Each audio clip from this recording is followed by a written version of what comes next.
우리가 지난주에 열왕기하 2장까지의 말씀을 나누었습니다. 열왕기하 2장까지의 말씀을 나누다가 열왕기하 3장으로 가지 않고 갑작스럽게 이 요엘서로 오게 됐죠. 왜 요엘서로 오게 되었는가? 순서에 맞추어서 성경을 볼 때 우리가 1부터 10까지 숫자를 하나, 둘, 셋, 넷 이렇게 세듯이 성경도 마찬가지로 순서에 맞추어서 읽거나 또는 듣게 되면 훨씬 더 이해가 쉽습니다. 이걸 순서를 막 섞어 놓으면 어려운 부분들이 참 많아지죠. 지난주까지 우리가 보았던 성경 중에 나왔던 인물들이 있습니다. 그 인물들이 북왕국에서는 아합이라는 아주 못된 왕이 있었죠. 그리고 너무 못돼 가지고 결국은 이 사람이 아람과의 전쟁 가운데 죽게 되는데, 그 죽고 아하시아가 왕이 됐는데 아하시아도 아주 못됐습니다. 아하시아도 바로 다락 난간에서 떨어져 죽었다라고 하는 이야기를 하고 요람 또는 여호람이라는 왕으로 이어졌다.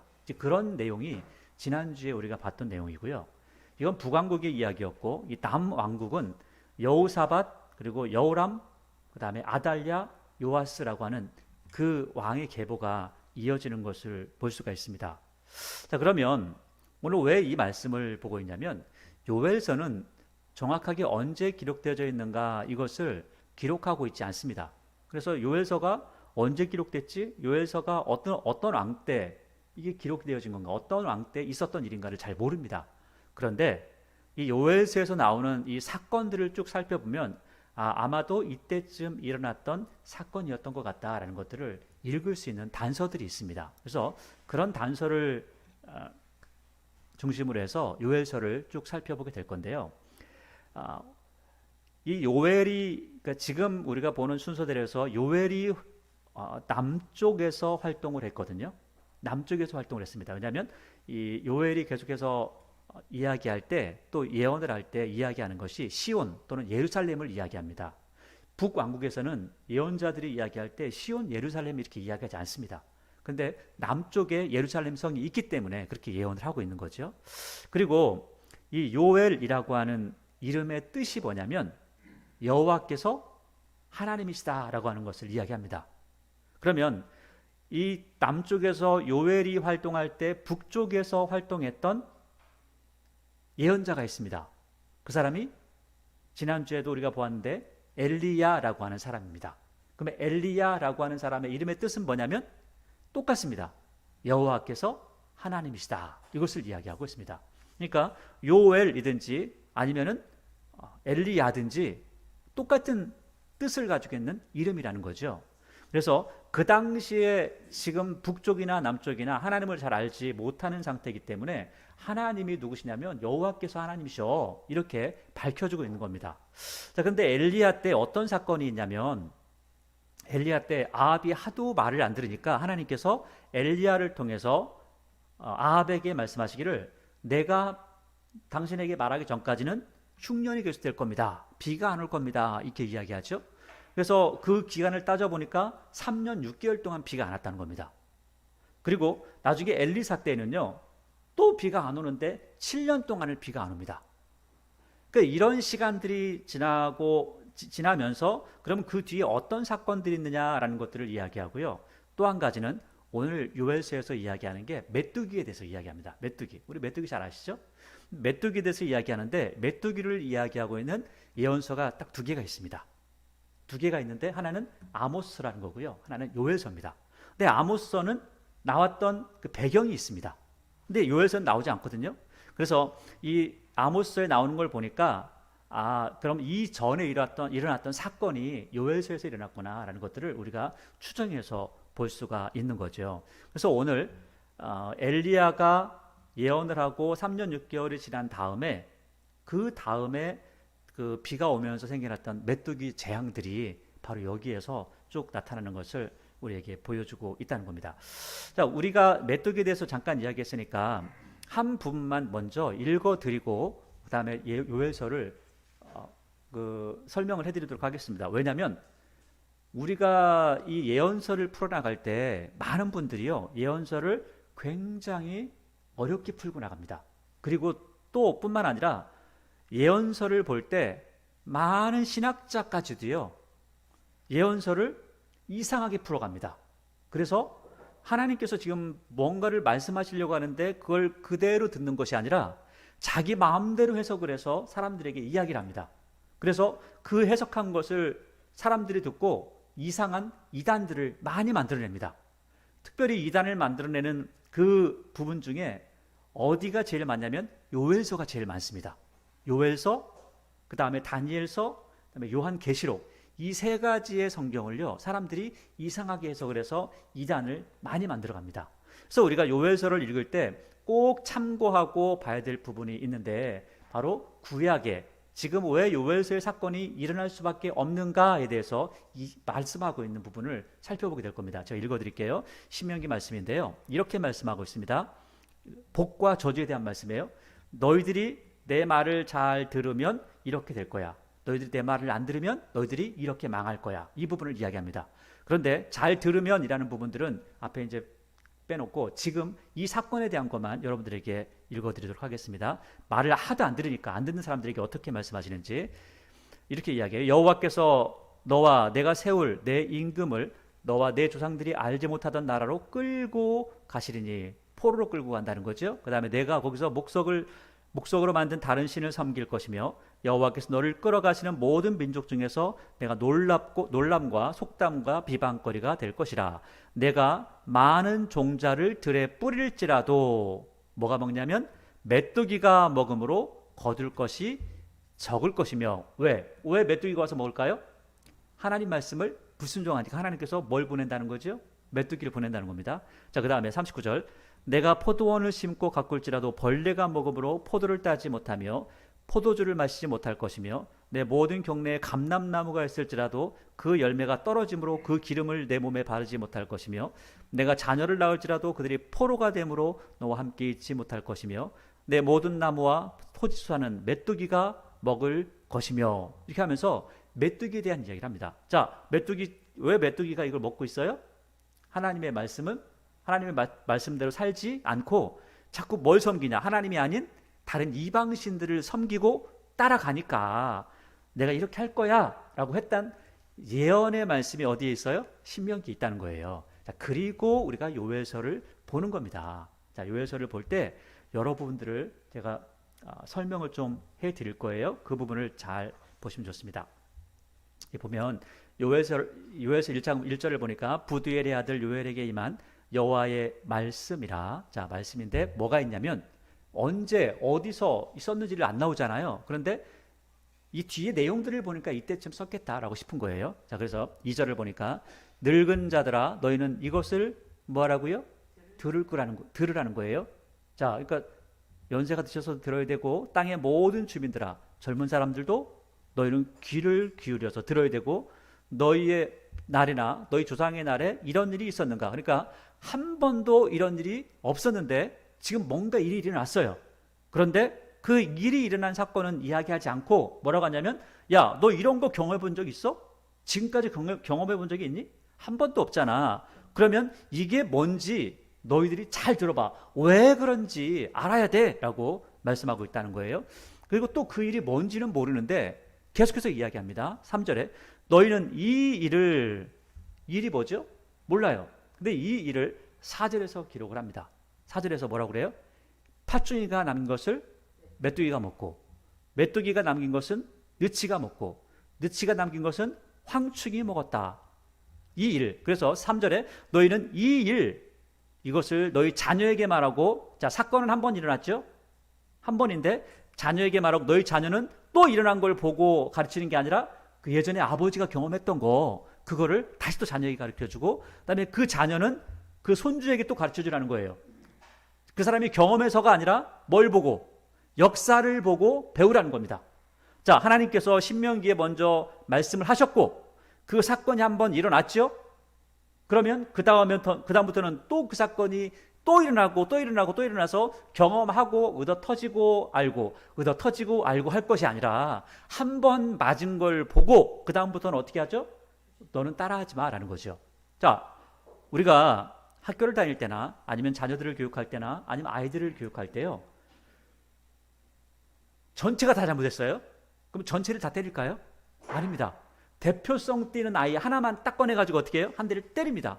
자, 그리고 그 아이를 때리고 나면 모든 아이들이 다 어때요? 벌벌벌벌 떱니다.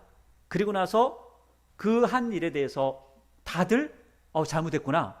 그 다음부터는 이 일을 하지 말아야지 생각을 하는 거죠. 만약에 맞는 걸 보고도 그 다음에 또 그 일을 하면 그 사람은 안 맞고도 넘어갈까요? 아니에요. 맞아요. 자, 그러니까 예언한 게 있고 실제로 당한 사람, 한번 맞은 사람이 있는 걸 보면 그것을 이 예언한 말씀이 진짜 이루어지더라. 맞더라. 그러니까 이제부터는 그런 짓을 하지 말아야지 라고 하는 그런 이야기를 하는 겁니다. 그러니까 뭘 배우러 가냐면 역사를 배우라는 겁니다. 하나님께서 말씀하신 게 있고요. 그 말씀하신 게 이루어져요. 이루어지면 이것은 우리에게 역사가 됩니다. 그 역사를 보고 배워서 지금은 하나님의 말씀대로 살아야 맞지 않는다. 이렇게 이야기를 하는 겁니다. 그래서 우리가 예언서를 볼 때는 두 가지를 보면 됩니다. 첫째는요, 그 당시에 그 시대의 사람들에게 하시는 말씀이 있습니다. 그리고 또 하나는요, 그 말씀과 더불어서 미래의 시대에도 하시는 말씀이 있습니다. 이 두 가지를 나누어서 봐야 돼요. 그런데 사람들이 옛날에 있던 거를 지금 나에게 적용하고 미래에 있을 일을 그때 있었다고 하고 그러면 잘못하는 거죠. 그러니까 성경은 항상 예언이 있고 역사가 있고 그 역사를 우리가 배워야 될 게 있다는 거예요. 그 예언의 말씀도 어떤 거는 그때 끝난 게 있고 지금도 우리에게 이어지는 말씀들이 있습니다. 이것들을 잘 봐야 돼요. 또 한 가지는 우리가 요에서 1장 1절부터 4절까지의 말씀을 봤으니까 이 5절 이후, 아니 4절 이후부터 꼭 생각하면서 봐야 될 게 있습니다. 이게 뭐냐면 우리가 국어 공부를 잘해야 돼요. 국어 공부를. 왜냐하면 2단 사이비에 빠지는 사람들이 왜 빠지냐면 국어 공부를 못해서 그렇습니다. 국어 공부를 못해요. 그래서 제가 어떤 그 사이비에 빠진 사람하고 이야기를 하니까 그 사람이 이런 이야기 하더라고요. 하늘이여 귀를 기울이라 내가 말하리라 땅은 내 입의 말을 들을지어다 하니까 이건 뭐냐? 하늘은 뭐냐? 땅은 뭐냐? 이렇게 이야기해요. 왜냐하면 하늘이라고 하는 뭔가가 있다는 거예요. 하늘이 어떻게 들을 수 있냐? 그러니까 하늘은 분명히 사람이다 이렇게 이야기를 하는 거죠.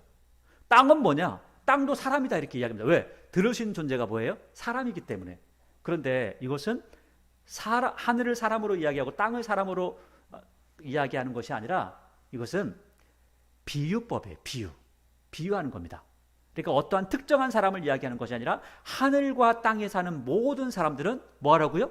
들으라는 겁니다. 근데 일반인들도 때로는 초등학교를 나오지 않은 우리 할머니 할아버지들도 알아들어요. 그런데 이단에 빠지면요 절대 못 알아듣습니다. 아무리 설명해도 대학 교수여도 이거 못 알아듣습니다.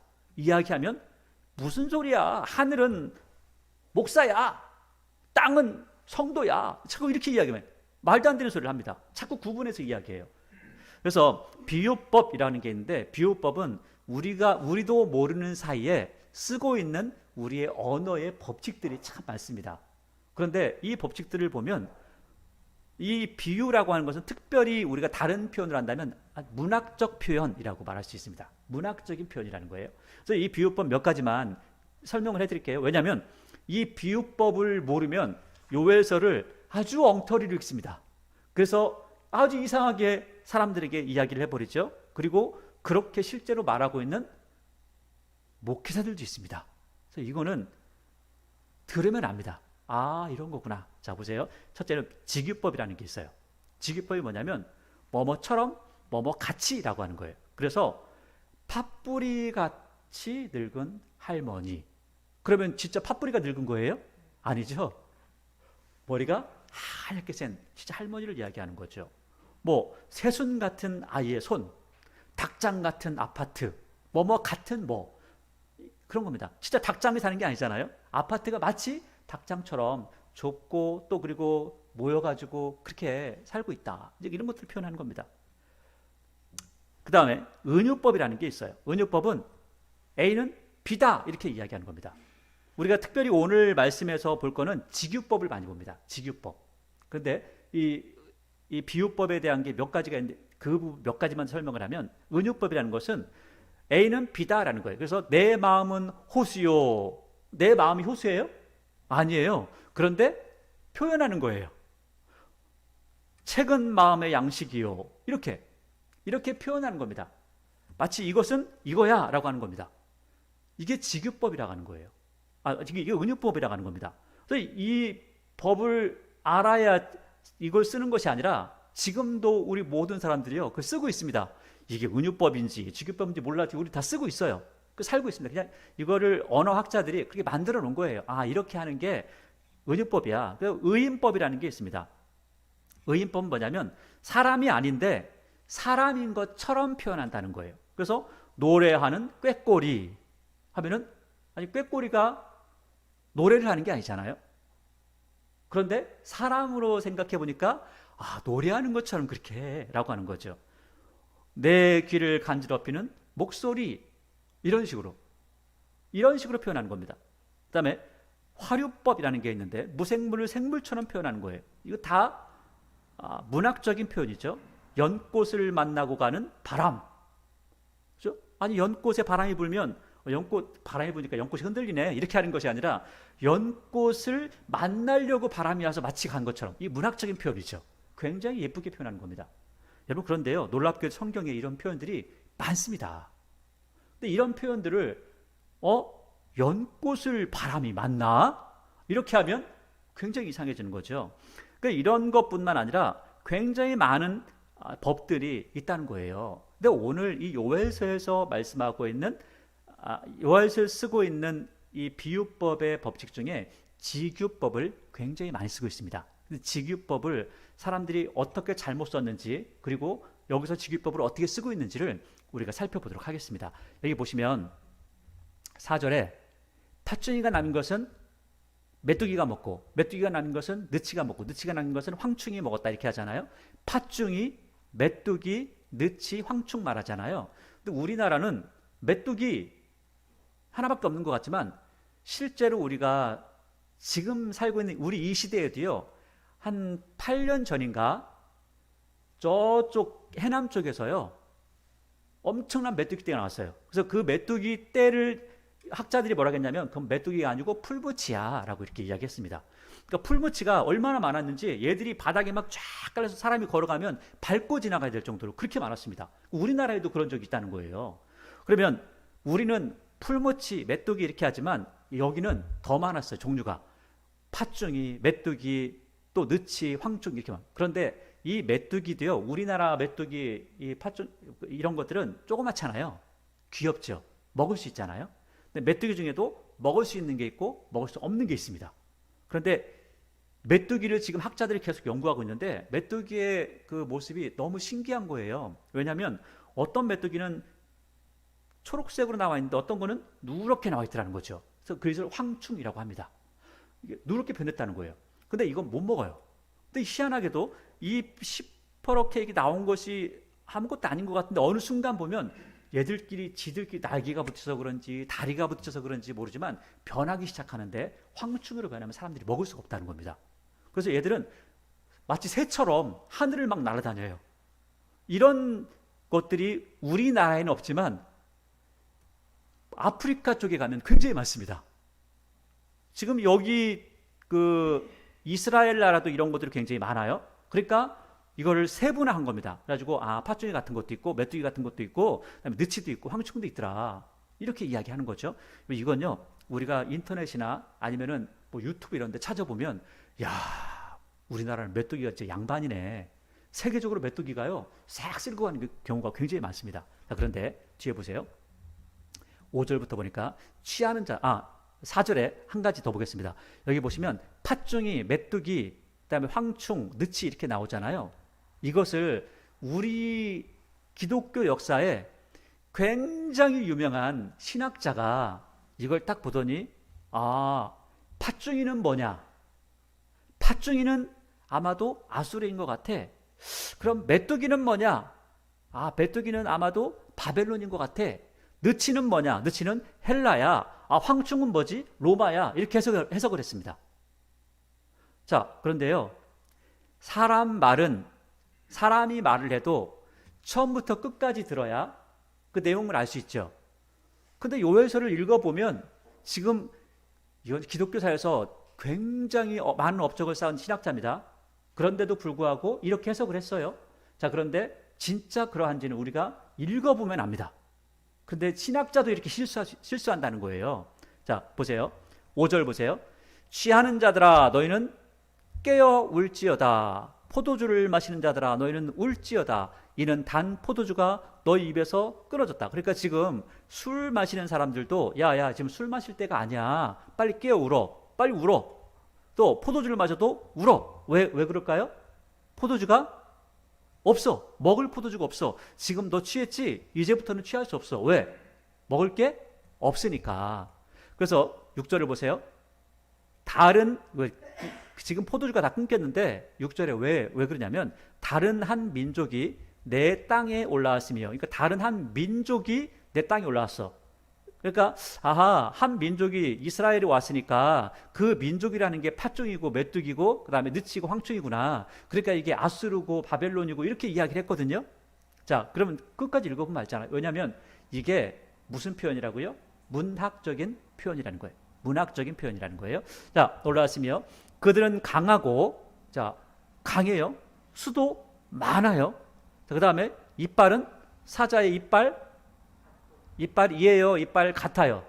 이빨 같으면, 여러분 제 이가 사자의 이빨 같으면 제가 사자예요? 아니죠. 이가 사납게 났다는 거잖아요. 자, 그러니까 이것도 직유법입니다.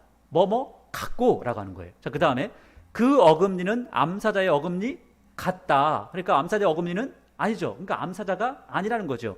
숫사자도 아니고 암사자도 아닌데 어떤 민족이 올라왔어. 근데 굉장히 많아 라고 이야기를 하는 겁니다. 자, 7절 보세요. 그들이 내 포도나무를 멸하며 내 무화과나무를 긁어 말갛게 벗겨서 버리니 그 모든 가지가 하얗게 되었도다. 자, 여기서 7절에 또 이렇게 이야기해요. 그들이 뭐를 멸해요? 포도나무를 멸하고 무화과나무를 긁어요. 근데 성경에서 때로 비유를 할 때 포도나무를 뭘로 비유하냐면 이스라엘로 비유를 합니다. 무화과나무를 비유할 때 무화과를 뭘로 비유하냐면 때로는 예루살렘이나 이렇게 비유를 합니다. 그러니까 이스라엘 비유를 할 때 그렇게 해요. 그러니까 이건 비유다라고 하면서 뭐라고 하냐면 지금 다른 나라들이 올라와가지고 말이야 포도나무하고 무화과나무를 긁었다는 것은 지금 북이스라엘과 남이스라엘을 완전히 망가뜨렸다는 거야. 이렇게 해석을 해버렸어요. 그런데 자, 결론적으로 먼저 말씀드리면 아닙니다. 아니에요. 여기서 이야기하는 포도나무와 무화과나무는 진짜 포도나무와 진짜 무화과나무를 이야기합니다. 자, 보세요. 지금 이걸 잘못 해석하는 사람이 얼마나 한 구절만 보고 잘못 해석할 수 있는가라는 것을 이야기하는 거예요. 8절 보세요. 너희는 처녀가 어렸을 때 약혼한 남자로 말미암아 굵은 배로 동이고 애곡함같이 할지어다. 왜 애곡할까요? 먹을 게 없어서 굶어 죽었어요. 사람들이, 남편이. 지금 남편 될 사람이 굶어 죽은 겁니다. 먹을 게 없으니까. 자, 보세요. 9절. 어느 정도까지 지금 먹을 게 없냐면 소재와 전제가 여호와의 성전에서 끊어졌고 여호와께 수종드는 제사장은 슬퍼하도다. 이스라엘 백성들이 다른 데는 다 양식이 떨어져도 왕과 제사하는 데는 양식이 떨어질 수가 없습니다. 근데 여기 다 떨어졌어요. 이 정도로 떨어졌다는 거예요. 먹을 게 없다는 겁니다. 자, 10절 보세요. 밭이 황무하고 토지가 마르니 곡식이 떨어지며 새 포도주가 말랐고 기름이 다하였도다. 자, 이것은요 다른 나라가 쳐들어와서 이렇게 망가뜨렸다라고 하는데 그게 아니라는 거예요. 좀 더 읽어보면 나옵니다.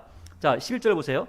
농부들아 너희는 부끄러워할지어다. 포도원을 가꾸는 자들아 곡할지어다. 이는 밀과 보리 때문이라. 밭의 소산이 다 없어졌음이라. 자, 그러면 만약에 포도나무와 무화과나무를 이스라엘이라고 얘기하고 예루살렘이라고 이야기했다면 여기 11절에 나오는 밀과 보리는 그럼 뭐예요? 어떤 마을 이름인가요? 아니죠. 밀과 보리는 진짜 밀과 보리가 없다는 겁니다. 없다는 거예요. 왜냐하면 이단들이 요엘서를 가지고 얼마나 못되게 사용하고 이걸 가지고 이단을 만들어내는지 그것 때문에 지금 여러분들이 설명을 이렇게 해드리는 겁니다. 이 설명을 해도 할 필요도 없는 정도의 모습인데도 이래요. 자, 12절. 포도나무가 시들었고, 포도나무가 시들었다는 것은 북이스라엘이 망했나 봐. 아니에요. 무화과나무가 말랐으며, 예루살렘이 망했나? 아니에요. 진짜 포도나무, 진짜 무화과나무. 그 다음에 석류나무와 대추나무. 그럼 석류나무는 뭐예요? 대추나무는 뭐예요? 뭘 비유한 거죠? 아니에요. 진짜 석류나무고 진짜 대추나무라는 거예요. 사과나무는 뭐죠? 진짜 사과나무가 밭에 모든 나무가 다 시들었으니 이러므로 사람의 즐거움이 많았도다. 그러니까 12절은 뭐냐면 사람의 가장 즐거운 모습이 뭐냐면 먹고 즐기는 게 최고예요. 최고. 먹을 게 없으면 불행해져요. 그래서 뭐라고 하냐면 사람의 즐거움이 사라졌어. 왜? 먹을 게 없으니까. 왜 먹을 게 없어졌지? 다른 나라 사람들이 쳐들어와서 다 가져갔나? 아니라는 거예요. 자, 그 다음 보세요. 13절 보세요. 그러니까 지금 너 먹을 거 없잖아. 먹을 거 다 없어졌잖아. 다 지금 메뚜기라는 게 먹어버렸고 황충이라는 게 다 먹어버렸잖아. 그러니까 어떻게 하냐면 13절 제사장들아 너희가 꼭 할 일이 있다. 뭐냐면 너희는 굵은 배로 동이고 슬피 울지어다. 우는 걸로 끝나냐? 아니에요. 제단에 수종드는 자들아 너희는 울지어다. 내 하나님께 수종드는 자들아 너희는 와서 굵은 베옷을 입고 밤이 새도록 누울지어다. 이는 소재와 전제를 너희 하나님의 성전에 드리지 못함이로다. 하나님 앞에 드리지 못하는 것을 울라는 거예요. 그리고 그 우는 것을 끝나는 것이 아니라 회개하라는 겁니다. 왜 지금 너희들이 먹을 게 없냐면 너희들이 지금 못된 짓을 하기 때문에 하나님께서 가뭄이 들게 한 거야. 그리고 또 가뭄과 더불어서 메뚜기를 보내신 거야. 이렇게 말씀하는 겁니다. 자, 14절 보세요. 너희는 금식일을 정하고 성회를 소집하여 장로들과 이 땅의 모든 주민들을 너희 하나님 여호와의 성전에 모으고 여호와께 기도해라. 부르짖어라. 뭘 기도하겠어요? 하나님 우리가 잘못했습니다. 하나님 우리가 다른 신을 섬긴 것은 정말 못된 짓을 한 겁니다. 이야기하는 거죠. 15절 슬프다 그날이여 여호와의 날이 가까웠나니. 여러분 여기서 보면 여호와의 날이라고 하잖아요. 이 여호와의 날이라는 것을 여러분들이 주목해서 보시면 좋습니다. 나중에 이 예언서에서 여호와의 날 또는 주의 날이라는 얘기가 많이 나옵니다. 근데 여호와의 날이라는 것을 이스라엘 백성들은 어떻게 보냐면 좋은 날을 이야기합니다. 그런데 하나님께서는 여기서는 뭐라고 쓰냐면 여호와의 날이라는 것은 망하는 날을 이야기합니다. 그러니까 여호와의 날인데 이렇게 한번 말씀드려 볼게요. 여러분 보세요. 예수님께서 오신 날, 성탄절이죠. 예수님께서 오신 날이 모든 사람에게 좋은 날일까요? 아니에요. 예수님께서 오신 날을 성경에서 뭐라고 하냐면 하나님께 기뻐하심을 받은 자들에게는 좋은 날이에요. 복된 날. 그런데 마귀와 친한 사람들한테는 어떨까요? 저주의 날입니다. 그래서 여기에 여호와의 날은 너희들이 하나님 말씀 안 들었잖아. 너희들 망해. 그 여호와의 날을 이야기하는 겁니다. 그래서 15절 슬프다 그날이여 여호와의 날이 가까웠으니 망할 날이 가까웠으니 멸망같이 그죠? 여호와의 날인데 멸망이라는 거예요. 멸망같이 전능자에게로부터 이르리로다. 먹을 것이 우리 눈앞에 끊어지지 아니하였느냐. 기쁨과 즐거움이 우리 하나님의 성전에서 끊이지 아니하였느냐. 씨가 흙덩이 아래에서 썩어졌고 아니 다른 나라가 쳐들었다고 씨가 흙덩이에서 썩겠어요? 아니잖아요. 하나님께서 이렇게 하셨다는 거예요. 창고가 비었고 곡간이 무너졌으니 이는 곡식이 쓸었음이로다. 가축이 울부짖고 소떼가 일어나니 이는 꼴이 없어. 아니 풀도 없어. 풀도 없어요. 그 다음에 양떼가 먹을 게 없어가지고 피곤해요. 피골이 상접한 거죠. 이제 19절 여호와여 내가 주께 부르짖으오니 불이 목장에 풀을 살랐고 풀도 없는데 불까지 나가지고 다 살려버렸어요. 이거 진짜 먹을 게 없는 거죠. 불꽃이 들의 모든 나무를 살랐습니다.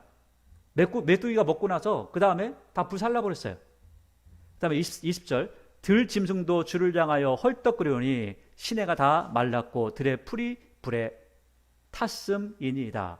그러니까 지금 다 탔다는 거예요. 자, 그래서 2절에 시온에서 나팔을 불며 나의 거룩한 산에서 경고의 소리를 질러 이 땅 주민들로 다 떨게 할지라. 이는 여호와의 날이 이르게 됨이니라. 이제 임박하였으니 그 여호와의 날이 너희들은 좋다고 생각하는데 구원받는다고 생각하는데 하나님께서 이기게 하신다고 생각하는데 너희들 말 안 듣고 이렇게 우상 숭배하면 2절 곧 어둡고 캄캄한 날이야. 여호와의 날은 짙은 구름이 덮인 날이라. 새벽빛같이 산 꼭대기에 덮인 것과 같으니 이는 많고 강한 백성이 이르렀음이라. 이와 같은 것은 옛날에도 없었고 이후에도 대대에 없으리로다. 자, 이건 진짜 이런 일이 없었다. 1장 2절부터 이야기하잖아요. 야, 이런 일 너 봤어? 겪어봤어? 못 겪어봤잖아. 근데 또 2절에 또 2장 2절도 마찬가지로 이런 거 대대 겪어본 적 없잖아. 그런 겁니다. 3절 불이 그들의 앞을 사르며 불꽃이 그들의 뒤를 태우니 그들의 예전의 땅은 에덴 동산 같았으나 그들의 나중의 땅은 황폐한 들 같으니 그것을 피한 자가 없도다. 자, 그러면서 다시 2장 4절부터 또 설명을 해요. 뭘 설명하냐면 지금 쳐들어온 이상한 민족에 대해 설명을 합니다. 자, 그런데 4절 보세요. 그의 모양은 말이에요? 아니에요. 말 같아요.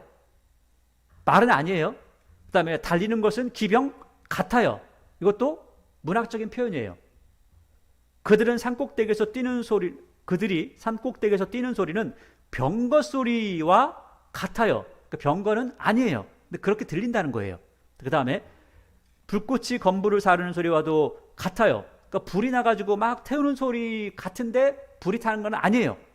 그 다음에 강한 군사가 줄을 버리고 싸우는 것 같으니 사람들 줄 딱 맞춰가지고 어이 이렇게 하면서 전쟁하는 거.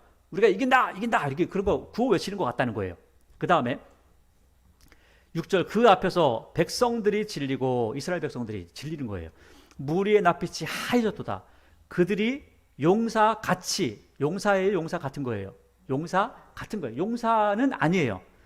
달리면 무사같이 무사도 아니에요. 근데 무사처럼 달린다는 거예요. 그 다음에 성을 기어오르며 각기 자기의 길로 나아가되 그 줄을 이탈하지 아니하며 피차에 서로 부딪히지 않아.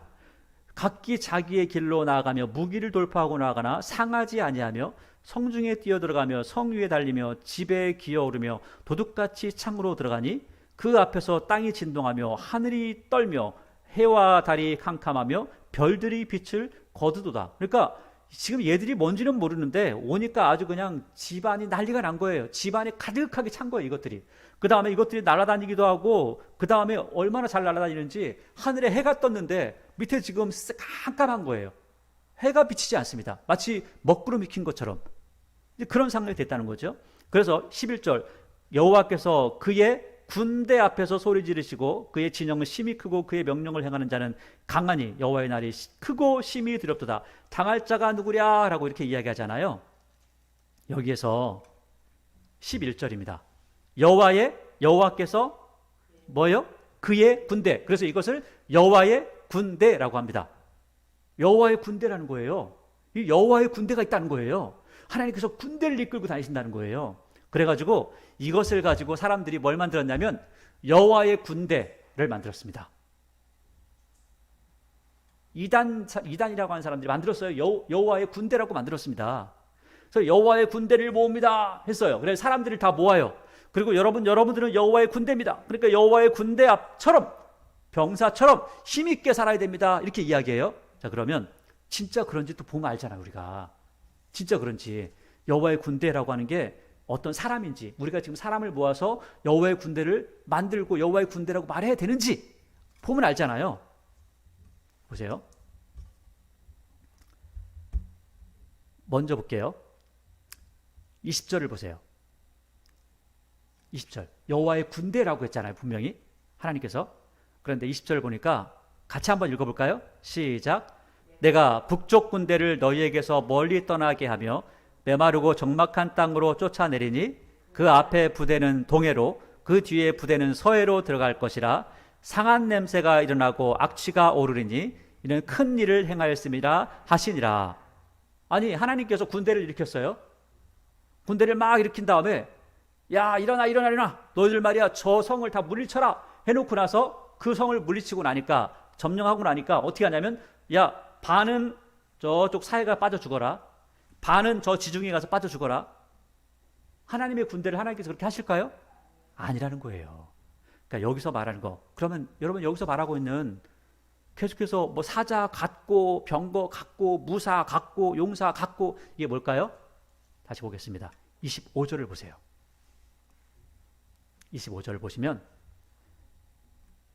25절에 내가 전에 너희에게 보낸 뭐요? 큰 군대가 있다는 거예요. 큰 군대가 뭐냐면 곧 메뚜기와 느치와 황충과 팥중이가 다 뜯어먹었다. 자, 그러니까 다시 한번 돌아와서 요에서 1장 4절에 나오고 있는 팥중이, 메뚜기, 그 다음에 느치, 황충이 아수르 군대, 바벨론 군대, 로마 군대 이걸 이야기해요? 아니에요. 뭐예요? 진짜 메뚜기고 진짜 팥죽이고. 아니 이렇게 성경에서요, 그 군대는 이거다, 메뚜기 진짜 메뚜기야, 사과나무 진짜 사과나무야, 이렇게 이야기하는데 사람들이 이걸 가지고 어떻게 해석하죠? 메뚜기는 말이야 군대야, 사람이야. 그리고 하나님의 군대가 있잖아. 여호와께서 그의 군대를 모으셨잖아. 여호와의 군대는 뭔지 알아? 사람이야. 그 사람을 모아야 돼. 사람을 자꾸 모은다는 거예요. 그래서 여호와의 군대, 학교도 만들어요. 그런 거를. 그런 사람들이 있습니다. 그러면 오늘 말씀대로 보니까 그런 거 만들면 됩니까? 안 됩니까? 안 되는 거예요. 오히려 그런 걸 만들고, 만약에 만들었다면 그 만들고 그것들이 목적을 다 달성했으면 하나님께서 어떻게 하신다는 거죠? 다 죽여버린다는 거예요. 어떻게 죽여요? 바다에다가 빠뜨려 죽인다는 거예요. 하나님이 사람을 죽이고 싶다고 그냥 빠뜨려 죽이고 이렇게 하시나요? 그렇지 않으신다는 거예요. 그러니까 이 군대라고 하는 것은 메뚜기를 이야기하는 겁니다. 메뚜기. 진짜 하나님께서 하나님의 말씀을 듣지 않으면, 하나님의 말씀대로 잘 살면 너희들이 복의 복을 받을 거야. 자녀 대대손전 천대까지 복을 받을 거야. 너희들이 하나님이 아닌 다른 신을 자꾸 섬기기 시작하면 너희들은 자녀의 3대까지 저주를 받을 거야. 근데 그 저주 중에 하나가 뭐냐면 메뚜기 재앙이 있다. 다른 나라가 쳐들어와서 너희를 망하게 할 거다. 너희들 먹을 게 없게 할 거다. 라고 하는 것들을 말씀하고 있다는 겁니다. 그런데 요엘서를 잘못 읽은 사람들은요, 특별히 모세를 통해서 신명기서에 말씀하셨던 그 예언의 말씀을 읽지 않은 사람들은 한 단어만 봅니다. 그래서 메뚜기는 군대야 이렇게 이야기하는 거예요. 심지어는 누구까지 이렇게 한다고요? 위대한 신학자들도 그 뒤에 내용을 읽지 않고 그냥 설명을 해버린다는 거예요. 그런데 사람들이 거기에 빠져 있으니까 그렇게 해석하기 시작합니다. 근데 우리가 아무리 읽어봐도요, 2장 25절을 보니까 큰 군대는 뭐라고요? 메뚜기라는 거예요. 메뚜기. 하나님께서 진짜 보낸 거는 메뚜기를 보내서 26절을, 2장 26절을 보시면 메뚜기가 너 다 뜯어먹었는데 이제 메뚜기가 다 죽었기 때문에 어떻게 할 거냐. 26절에 너희는 먹되 풍족히 먹고 너희에게 놀라운 일을 행하신 너희 하나님 여호와의 이름을 찬송할 것이라. 내 백성이 영원히 수치를 당하지 않을 거야. 너희 잘 먹고 잘 살 거야. 왜? 너희들이 이렇게 고난을 당하고 나서 회개했으니까. 회개했으니까 내가 너희들에게 많은 것들을 줄 것이다 라고 이야기합니다. 우리가 오늘 하나님 말씀 요엘서를 쭉 살펴봤는데, 요엘서는요, 여러분 왜 이렇게 부분 좀 명확하게 살펴보고 있냐면, 많은 사람들이 요엘서 때문에 이단 사입에 빠지기 때문에 그렇습니다. 그리고 요엘서를 잘못 읽어서 지금 이단들이 얼마나 많이 나왔는지 모릅니다. 우리가 오후에 살펴볼 부분도요, 이단들이 굉장히 많이 나왔습니다. 그런 부분들을 우리가 살펴보면 하나님의 말씀대로 하나님을 섬기는 것은 우리가 당연히 해야 되는 것이고, 또 하나님의 말씀을 어떻게 읽으면서 그 말씀을 우리한테 적용을 해야 되는지도 우리가 말씀 속에서 제대로 찾아간다면 우리는 하나님의 자녀로서의 삶을 멋지게 살아갈 수 있게 될 겁니다. 오늘 요엘서를 통해서 하나님께서는 하나님의 말씀을 순종할 때, 또 불순종할 때 어떠한 일이 보여지는지, 이것이 상징적으로 일어나는 것이 아니라 실질적으로 일어난다는 것들을 우리에게 말씀하고 있습니다. 우리는 요엘서 때 일어났던 이런 사건들을 보면서 본보기로 삼아서 우리는 그러면 안 되는구나. 하나님의 뜻대로 살아야 되고 하나님만을 끝까지 섬기고 사랑하는 것이 우리가 마땅히 해야 될 사람의 본분이구나 라고 고백하면서 저와 여러분의 삶 가운데 하나님을 끝까지 잘 섬기고 사랑하며 하나님의 선하신 뜻을 많은 이들에게 증거할 수 있는 증인으로 세워지는 귀한 은혜의 역사 있기를 원합니다.